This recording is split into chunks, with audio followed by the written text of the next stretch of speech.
السلام عليكم ورحمة الله وبركاته. بسم الله الرحمن الرحيم. الحمد لله رب العالمين، وصلى الله وسلم وبارك على سيدنا محمد وعلى آله وصحبه ومن تبعهم بإحسان إلى يوم الدين. أما بعد. പ്രിയമുള്ളവരെ, ഇസ്ലാമിക ചരിത്രത്തിലെ ഏറ്റവും ശക്തമായ ഒരു സത്യത്തിന്റെ സംസ്ഥാപനത്തിനു വേണ്ടി നടന്ന ആദ്യത്തെ പോരാട്ടത്തിന്റെ ചരിത്രമാണ് ബദർ യുദ്ധത്തിന് നമ്മോട് പറയാനുള്ളത്.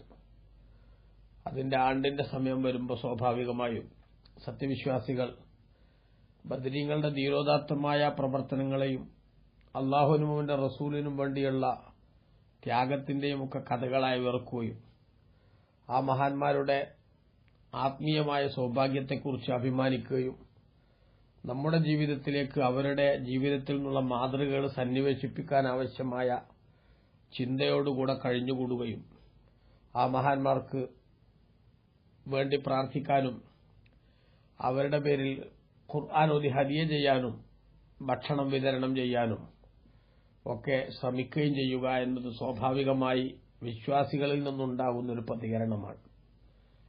അത്തരത്തിലുള്ള ശക്തമായ പോരാട്ടമായ ബദർ, അതിന്റെ ചരിത്രത്തിലെ ഏറ്റവും ചെറിയ രൂപമെന്ന് പറയുന്നത് ഹിജ്റയുടെ 2-ാം കൊല്ലം റമദാൻ 17 വെള്ളിയാഴ്ചയാണ് ബദർ യുദ്ധം നടന്നത്. 313 മുസ്ലിമീങ്ങളാണ് സംഘത്തിലുള്ളത്. എണ്ണത്തിന്റെ വിഷയത്തിൽ ചില്ലറ വ്യത്യാസങ്ങൾ അഭിപ്രായ ചരിത്രത്തിൽ പറയുന്നുണ്ട്. അവരുടെ കൂട്ടത്തിൽ 14 പേരാണ് രക്തസാക്ഷികളായത്.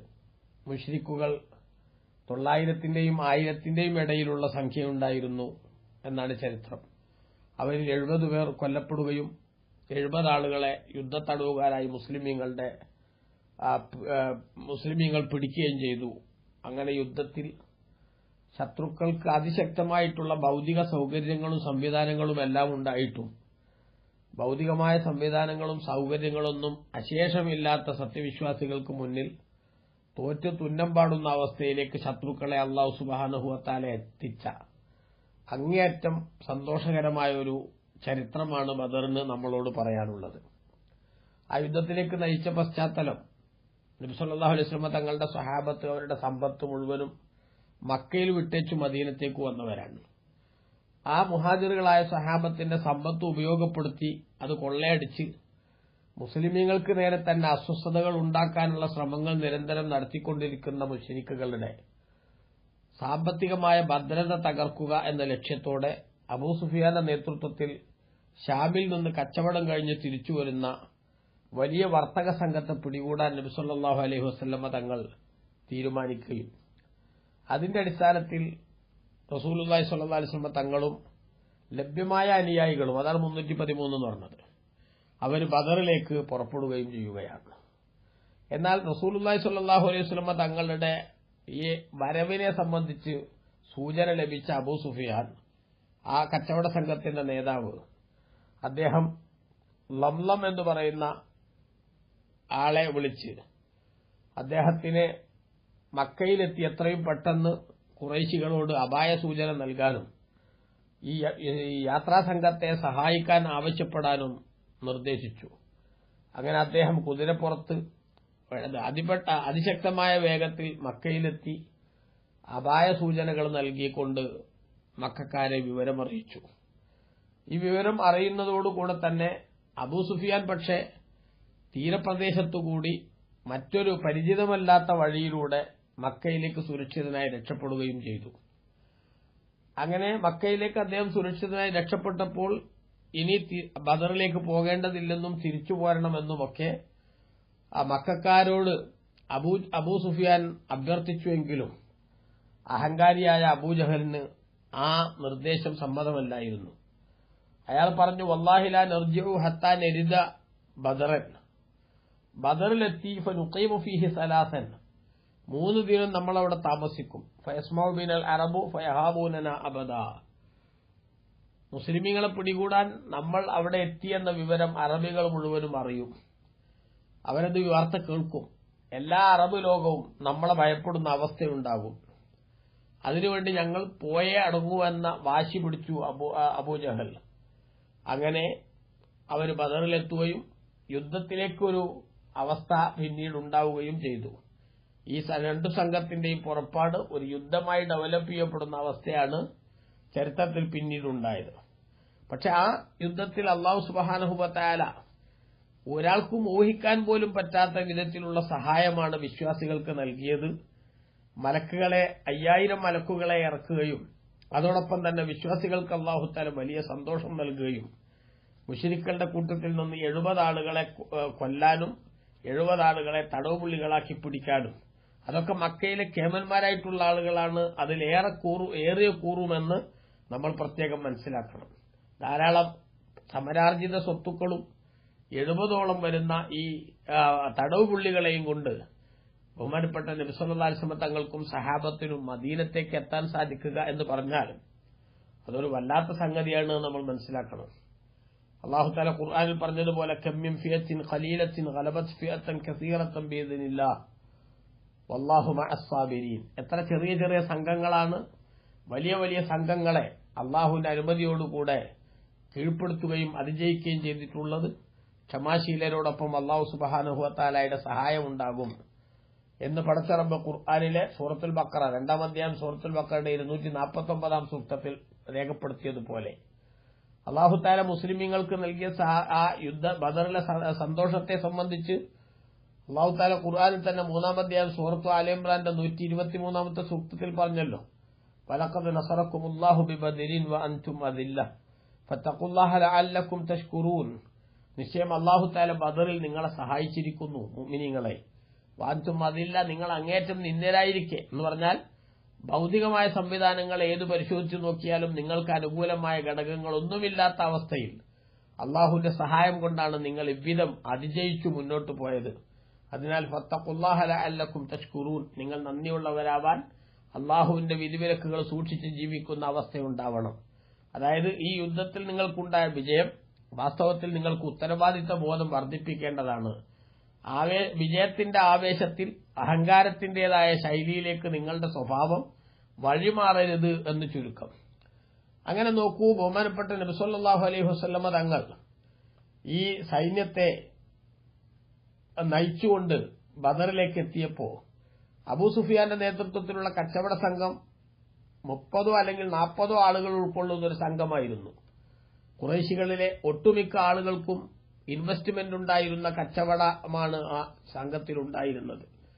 ചരിത്രം പറയുന്നത് 1000 ഒട്ടകങ്ങൾ ധനം ചുമന്നുകൊണ്ട് വരുന്ന വിധത്തിലുള്ള അത്രയും ശക്തമായ കച്ചവടം, 50,000 സ്വർണ്ണ നാണയത്തിന് വിലക്കെട്ടാവുന്ന വിധത്തിലുള്ള സമ്പത്തുണ്ടായിരുന്നു അവരുടെ കയ്യിൽ.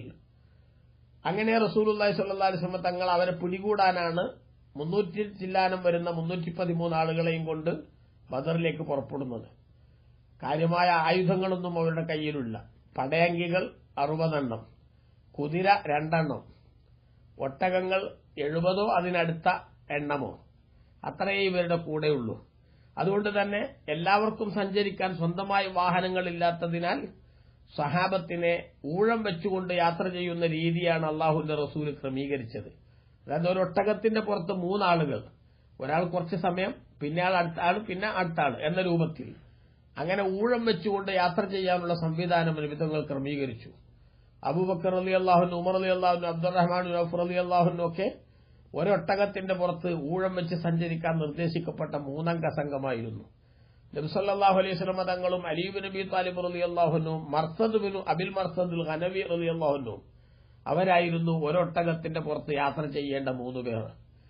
ഈ ഒട്ടകത്തിന്റെ പുറത്ത് റസൂലുള്ളാഹിയുടെ കൂടെ അബൂ ലുബാബത്തുൽ അൻസാരി റളിയല്ലാഹു അൻഹു ആണ് ആദ്യമുണ്ടായിരുന്നത്.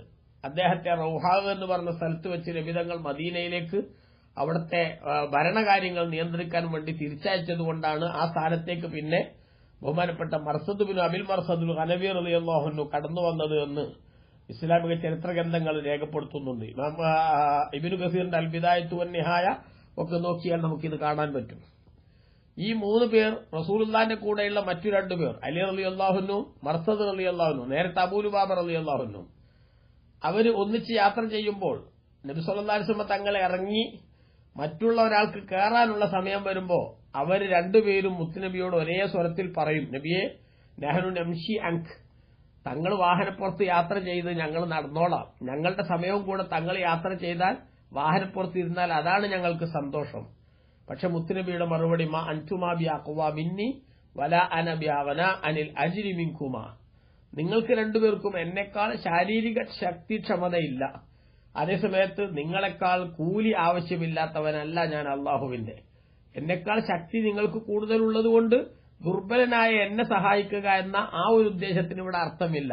കാരണം നിങ്ങളെക്കാൾ ശക്തനാണ് ഞാൻ. പിന്നെ രണ്ടാമത്തെ ഒരു കാരണം, കൂലി വാങ്ങാൻ ഉദ്ദേശിച്ചാണെങ്കിൽ അള്ളാഹുവിന്റെ പ്രതിഫലം നിങ്ങൾക്ക് ആവശ്യമുള്ളതുപോലെ എനിക്കും ആവശ്യമുള്ളതാണല്ലോ. അതുകൊണ്ട് ഈ യാത്രയിൽ ഞാനും നിങ്ങളെപ്പോലെ നടക്കാൻ തയ്യാറായിട്ടാണ് വന്നിരിക്കുന്നത് എന്ന് നബി സല്ലല്ലാഹു നിങ്ങൾ പ്രഖ്യാപിച്ച്.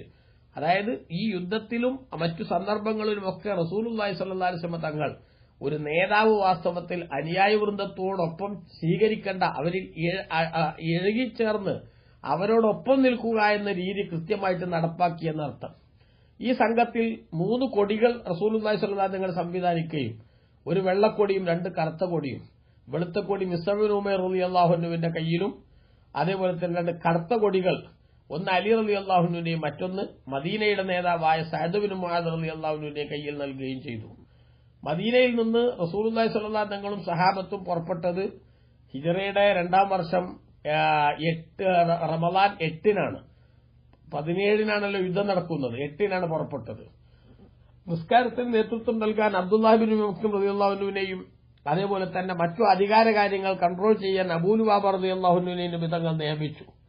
ഒരു ഭരണാധികാരി അദ്ദേഹം എങ്ങോട്ടെങ്കിലും പോകുമ്പോൾ തന്റെ ഭരണരംഗം അത് ഉത്തരവാദിത്തമില്ലാതെ നഷ്ടപ്പെട്ടു പോകുന്ന ഒരവസ്ഥയുണ്ടാകരുത്.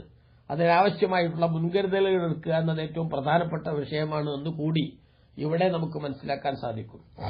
അങ്ങനെ നബി സല്ലല്ലാഹു അലൈഹി വസല്ലമ തങ്ങൾ മദീനയിൽ നിന്ന് ഒരു മൈൽ ദൂരെ സഞ്ചരിച്ചെത്തിയപ്പോൾ സംഘത്തിലുള്ള ആളുകളിൽ നിന്ന് പ്രായം കുറഞ്ഞവരൊക്കെ തിരിച്ചയക്കാൻ റസൂലുള്ളാഹി തീരുമാനിച്ചു. അങ്ങനെ തിരിച്ചയക്കാൻ തീരുമാനിച്ച കൂട്ടത്തിൽപ്പെട്ടയാളായിരുന്നു ഉമൈർ ഇബ്നു അബി വഖാസ് റളിയല്ലാഹു അൻഹു. അദ്ദേഹം പക്ഷേ നബി സല്ലല്ലാഹു അലൈഹി വസല്ലം തങ്ങളുടെ കണ്ണിൽപ്പെടാതെ സഅദ് ബിൻ അബി വഖാസ് റളിയല്ലാഹു അൻഹുവിന്റെ മകനായ സഹോദരനായ ഉമൈർ ഇബ്നു അബി വഖാസ് റളിയല്ലാഹു അൻഹു റസൂലുള്ളാഹിന്റെ കണ്ണിൽപ്പെടാതെ മറഞ്ഞു നടന്നു. അപ്പൊ സഹോദരനായ സഅദ് ബിൻ അബി വഖാസ് ചോദിച്ചു, മാലക യാ അഖി, സഹോദര എന്തു പറ്റി, നിങ്ങളെന്തിനാ അങ്ങനെ മറഞ്ഞു നിൽക്കുന്നത്? അപ്പൊ അദ്ദേഹം പറഞ്ഞു, അഖാഫു യസ്തസ്ഗറനി റസൂലുള്ളാഹി സ്വല്ലല്ലാഹു അലൈഹി വസല്ലം ഫയറുദ്ദുനി വഅന ഉഹിബ്ബുൽ ഖുറൂജ്. അല്ലാഹുവിന്റെ റസൂൽ എന്നെ കണ്ട ഞാനൊരു കുട്ടിയാണെന്ന് റസൂൽ പറഞ്ഞേക്കുമോ എന്ന് ഭയമുണ്ട്. പക്ഷെ ഞാനാണെങ്കിൽ ഈ സംഘത്തിൽ വരാൻ ഉദ്ദേശിക്കുന്നുണ്ട്. കാരണം അല്ലാഹ യർസുഖനി ഷഹാദ, അള്ളാഹു എനിക്ക് രക്തസാക്ഷിത്വം നൽകിയേക്കുമെന്ന് മനസ്സ് പറയുന്നുവെന്ന്. അങ്ങനെ റസൂലുള്ളാഹി സ്വല്ലല്ലാഹു അലൈഹി വസല്ലം അദ്ദേഹത്തെ തിരിച്ചയക്കാൻ തീരുമാനിച്ചു കണ്ടെത്തിയിട്ട്. അപ്പൊ ജഅല യബ്കി, അദ്ദേഹം കരയാൻ തുടങ്ങി. ആ കരച്ചിലിന്റെ ശക്തി കൂടിയപ്പോൾ ഫാജാസഹു റസൂലുള്ളാഹി സ്വല്ലല്ലാഹു അലൈഹി വസല്ലം, അള്ളാഹുവിന്റെ റസൂൽ അദ്ദേഹത്തിന് സംഘത്തിൽ കൂടാൻ അനുവാദം നൽകുകയും ഫറസഖഹു അല്ലാഹു മാ തമന്ന മിന ഷഹാദ, യുദ്ധത്തിൽ അദ്ദേഹം ആഗ്രഹിച്ച രക്തസാക്ഷിത്വം അല്ലാഹു തആല അദ്ദേഹത്തിന് നൽകുകയും ചെയ്തു. അങ്ങനെ റസൂലുള്ളാഹി സ്വല്ലല്ലാഹു അലൈഹി വസല്ലം സഹാബത്തും നോമ്പുകാരാണല്ലോ. 1-2 ദിവസം യാത്ര ചെയ്തപ്പോൾ റസൂലുള്ളാഹി സ്വല്ലല്ലാഹു അലൈഹി വസല്ലം യാത്രക്കാർക്ക് നോമ്പ് വേണമെങ്കിൽ ഒഴിവാക്കാമെന്ന അനുവാദം വെച്ച് നോമ്പ് ഒഴിവാക്കുകയും സഹാബത്തിനോട് നോമ്പ് ഒഴിവാക്കാൻ നിർദ്ദേശിക്കുകയും ചെയ്തു എന്ന് ബഹുമാനപ്പെട്ട പണ്ഡിതന്മാർ ഇവിടെ രേഖപ്പെടുത്തുന്നുണ്ട്. സൂറത്തുൽ ഹലബിയിലും മറ്റും ചരിത്രം വിശദമായി വിശദീകരിച്ചിട്ടുണ്ട്. അബൂ സുഫിയാന്റെ നേതൃത്വത്തിലുള്ള ഈ സംഘം, കച്ചവട സംഘം, അവർ വരുന്ന വഴിയിൽ മുഴുവനും അവരുടെ സേഫ്റ്റിയെ സംബന്ധിച്ച് നല്ല ധാരണയുള്ളവരാണ്. അതുകൊണ്ട് തന്നെ അവര് മദീനയോടടുക്കുന്ന ഈ ബദറിന്റെ ഭാഗത്തേക്കൊക്കെ എത്തുന്നതിന് മുമ്പ് അവർ കൃത്യമായും ആരെങ്കിലും ഇവിടെ അന്വേഷണാത്മകമായ വിധത്തിൽ സഞ്ചരിക്കുന്നതായിട്ട് കണ്ടോ എന്ന് അന്വേഷിച്ചുകൊണ്ടാണ് അവർ വരുന്നത്. അങ്ങനെ വരുമ്പോഴാണ് അവർക്ക് കാര്യം പിടികിട്ടുന്നത്. എന്താണ്? നബി സല്ലല്ലാഹു അലൈഹി വസല്ലം തങ്ങളും സംഘവും പുറപ്പെട്ടിട്ടുണ്ട് എന്ന വിവരം, ആ വിവരം ലഭിക്കുന്നത്. അത് ലഭിച്ച ഉടനെ തന്നെയാണ് ലംലമുൻ അംറുൽ ഗഫാരി എന്ന് പറയുന്ന ആളെ അവര് മക്കയിലേക്ക് ഈ അപായ സൂചനയുമായിട്ട് അയക്കുന്നത്. എന്നാൽ ആ അപായ സൂചനയുമായി മക്കയിലേക്ക് ലംലം വരുന്നതിന്റെ ദിവസങ്ങൾക്ക് മുമ്പാണ് ബഹുമാനപ്പെട്ട നബി സല്ലല്ലാഹു അലൈഹി വസല്ലം തങ്ങളുടെ അമ്മായിയായിരുന്നു, അതായത് അബ്ദുൽ മുത്തലിബിന്റെ മകളായിട്ടുള്ള റസൂലുള്ളാഹിന്റെ അമ്മായിയായ ആത്തിക്ക ബീവി ഒരു സ്വപ്നം കണ്ടിരുന്നത്. ആ സ്വപ്നത്തിൽ അവര് കണ്ട സ്വപ്നം എന്താ വെച്ചാൽ, ഒരു യാത്രക്കാരൻ അദ്ദേഹം തന്റെ ഒട്ടകപ്പുറത്ത് വന്ന് ഉയർന്ന ശബ്ദത്തിൽ മക്കയും പരിസരവുമുള്ള ആളുകളുടെ ഒക്കെ നേരെ നോക്കി അബൂ ഖുബൈസ് പർവ്വതത്തിന്റെ മുകളിലും അതേപോലെ കഅബത്തിന്റെ മുകളിലും അതേപോലെ ഈ മിനായുടെയും മക്കയുടെയും ഇടയിലുള്ള പ്രദേശത്തും ഒക്കെ നിന്നുകൊണ്ട് അദ്ദേഹം ഇങ്ങനെ വിളിച്ചു പറയുകയാണ്, അലാ ഇൻഫിറു യാ ആല ഖദർ, ചതിയന്മാരായിട്ടുള്ള ആൾക്കാരെ നിങ്ങൾ പുറപ്പെടൂ, ലിമസാരിയുക്കും ഫീ സലാസ്, 3 ദിനത്തിനുള്ളിൽ നിങ്ങൾക്ക് മരിച്ചു കിടക്കാനുള്ള സ്ഥലത്തേക്ക് പുറപ്പെടൂ എന്നൊരു ഒരു പ്രഖ്യാപനം ഇദ്ദേഹം എല്ലാ സ്ഥലത്തും ഈ യാത്രക്കാരൻ വന്നിട്ട് പറയുന്നതായിട്ടുള്ള ഒരു സന്ദേശമാണ് ആറ്റിക്കബിയു സ്വപ്നം കാണുന്നത്. അതിനുശേഷം അദ്ദേഹം ഒരു കല്ലെടുത്ത് താഴേക്ക് പർവ്വതത്തിന്റെ താഴേക്ക് ഇട്ടപ്പോൾ അത് പൊട്ടിത്തകർന്ന് മക്കയിലുള്ള എല്ലാ വീട്ടിലും പ്രവേശിച്ചതായിട്ട് ആ ആറ്റിക്കബിയു സ്വപ്നം കണ്ടു. ആ സ്വപ്നത്തിന്റെ കഥ നാട്ടിൽ പരന്നു. നാട്ടിൽ പരന്നതോടുകൂടെ റസൂലുള്ളാഹിന്റെ കുടുംബത്തെ കളിയാക്കാൻ അബൂജഹൽ പറഞ്ഞു, അല്ലയോ യാ ബനി അബ്ദുൽ മുത്തലിബ്, അബ്ദുൽ മുത്തലിബിന്റെ മക്കളെ, അമാ റളീതു മൻ യതനബ്ബഅ റിജാലുക്കും ഹത്താ തതനബ്ബഅ നിസാഉക്കും, പുരുഷന്മാര് നബിയായി ചമഞ്ഞിട്ട് നിങ്ങൾക്ക് മതിയായില്ലേ, ഇപ്പൊ സ്ത്രീകളെയും കൂടെ നബിമാരാക്കാനുള്ള പരിപാടിയാണോ എന്ന് പരിഹാസപൂർവ്വം ആറ്റിക്കബിയുടെ സ്വപ്നത്തെ സംബന്ധിച്ച് അയാൾ കളിയാക്കി ട്രോള് നടത്തി. എന്നാൽ അദ്ദേഹം കൂട്ടത്തിൽ അബൂ ജഹൽ പറഞ്ഞു, നതറബ്ബസു ബിക്കും ഹാദിഹി സലാസ്, നിങ്ങൾ ഈ പറഞ്ഞ 3 ദിവസം ഞങ്ങൾ പ്രതീക്ഷിക്കും. അത് സത്യമാണെങ്കിൽ, ആറ്റിക്ക പറഞ്ഞ സത്യമാണെങ്കിൽ ആ 3 ദിവസത്തിന്റെ ഉള്ളിൽ ഇவ்விധത്തിലുള്ള സംഗതി നടക്കും, അപായ സൂചന ഉണ്ടാവും. ആ സമയത്ത് സത്യമല്ലെങ്കിൽ നക്തുബു അലൈക്കും കിതാബൻ, നിങ്ങളുടെ അടുത്ത് ഞങ്ങൾ ഒരു രേഖ എഴുതി വെക്കും. എന്ത്? അന്നക്കും അക്ദബു അഹ്ലി ബൈത്തി ഫിൽ അറബ്, അറബ് സമൂഹത്തിൽ ഏറ്റവും വലിയ കള്ളന്മാരാണ്, നുണയന്മാരാണ് നിങ്ങളെന്ന് ഞങ്ങൾ പ്രഖ്യാപനം എഴുതി വെക്കും, പരസ്യപ്പെടുത്തും എന്ന് പറഞ്ഞു. അങ്ങനെ പറഞ്ഞതുപോലെ ആറ്റിക്കബിയു സ്വപ്നം കണ്ടതുപോലെ 3ാമത്തെ ദിവസമാണ് ഇതാ ഈ ലംലമു വന്നുകൊണ്ട് ഇவ்விധത്തിലുള്ള പ്രഖ്യാപനം നടത്തുന്നത്. ഞങ്ങൾ കാര്യങ്ങൾ ആ പ്രശ്നത്തിലാണ്. അബൂ സുഫിയാന്റെ നേതൃത്വത്തിലുള്ള കച്ചവട സംഘം അങ്ങേയറ്റം വിഷമത്തിലാണ്. അതുകൊണ്ട് അവരെ രക്ഷപ്പെടുത്താൻ ആവശ്യമായ പ്രവർത്തനം നടത്തണമെന്നുള്ള അപായ സൂചനയെക്കുറിച്ച് സംസാരിക്കുന്നത്. അതോടുകൂടെയാണ് ഖുറൈശികൾ അബൂജഹലിന്റെ നേതൃത്വത്തിൽ ആവശ്യമായ ഒരുക്കങ്ങളൊക്കെ നടത്തിയിട്ട് എല്ലാ കേമന്മാരും, അബൂലഹബല്ലാത്ത മക്കയിലെ പ്രമുഖരായിട്ടുള്ള ഒരാളും യുദ്ധത്തിന് പോകാതിരുന്നിട്ടില്ല. അബൂലഹബ് പോകാതിരുന്നത് ഈ ആറ്റിക്കബിയുടെ കണ്ട സ്വപ്നത്തിന്റെ വിവരണം മനസ്സിലാക്കിയിട്ടാണെന്നും അയാൾക്ക് പനിയായതുകൊണ്ടാണെന്ന് കാരണം പറഞ്ഞു എന്നും ഒക്കെ ചരിത്രത്തിൽ കാണാം. അദ്ദേഹത്തിന് പകരം പക്ഷെ ആസിബിനു ഹിശാം എന്ന് പറയുന്ന ഒരാളെ അയാൾ കൂലിക്ക് ഏൽപ്പിച്ചു കൊടുത്തു, നോമിനിയായിട്ട്. കാരണം 4000 ദിർഹം കൊടുത്തുകൊണ്ടാണ് അദ്ദേഹത്തെ അതിനുവേണ്ടി ഏൽപ്പിച്ചത് എന്ന് ആ ചരിത്രം രേഖപ്പെടുത്തുന്നുണ്ട്. 1000-ഓളം വരുന്ന ആളുകളാണ് ആ കൂട്ടത്തിലുള്ളത്. ധാരാളം പടയങ്കികൾ, 600 പടയങ്കികൾ അവരുടെ കൂടെയുണ്ട്, 100 കുതിരകൾ കൂടെയുണ്ട്, 700 ഒട്ടകങ്ങളുണ്ട്. അതേപോലെ ദഫ്മുട്ടി പാട്ടുപാടി ഈ സംഘത്തിലുള്ള യോദ്ധാക്കൾക്കൊക്കെ ആവേശം പകരാൻ തരുണീമണികളായിട്ടുള്ള സ്ത്രീകളെ അവർ കൂടെ കൊണ്ടുപോയിട്ടുണ്ട്. മുസ്ലിമീങ്ങളെ കളിയാക്കിയും പരിഹസിച്ചും പാട്ടുപാടി ആവേശത്തോടുകൂടെ വല്ലാത്തൊരു ഉത്സവത്തിമർപ്പിലാണ് വാസ്തവത്തിൽ അവരുടെ മക്കയിൽ നിന്നുള്ള പുറപ്പാട്. അങ്ങേയറ്റത്തെ അഹങ്കാരത്തിന്റെ രീതിയും ശൈലിയും ആൾബലത്തിന്റെയും ആയുധബലത്തിന്റെയും ഒക്കെ പവർ മനസ്സിലിങ്ങനെ നിറച്ചു വെച്ചുകൊണ്ടാണ് അബൂജഹലിന്റെ നേതൃത്വത്തിലുള്ള സംഘം മക്കയിൽ നിന്ന് പുറപ്പെടുന്നത്.